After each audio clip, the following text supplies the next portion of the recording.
I was a cadet with St John's Ambulance when I was 10 years old. Saturday afternoons were spent at the sporting grounds. I'm a Kiwi, it's a rugby field.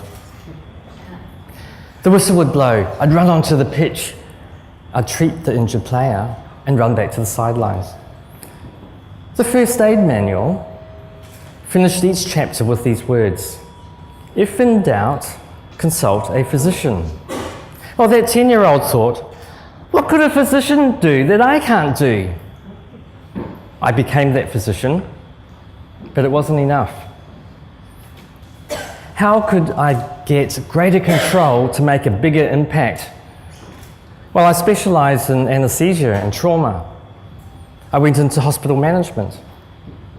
When disaster strikes, a bushfire, a flood, an ocean-wide tsunami, it's governments that must mobilise to help. I went into government. That's what I had to be. Dr. Martin, control freak.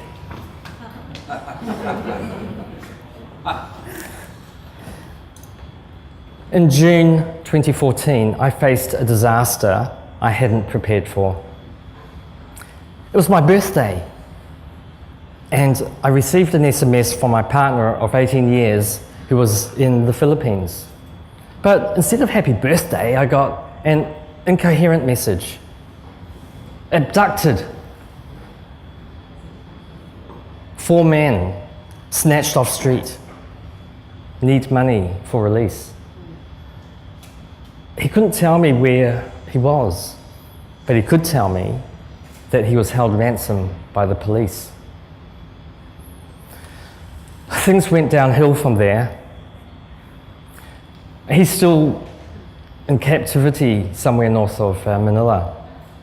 But what surprised me was that it was not his situation that overwhelmed me, but it was my own. There was nothing I could control. There was nothing that was certain. And for the first time in my life, I could not help. I couldn't help him, and I couldn't help myself. I failed. Except for one thing. I researched narrative and stories. Stories anchor our experiences, our memories, into our identity. And with narrative therapy, I could rewrite my life story, because that life story that I had in my head stopped working for me that day.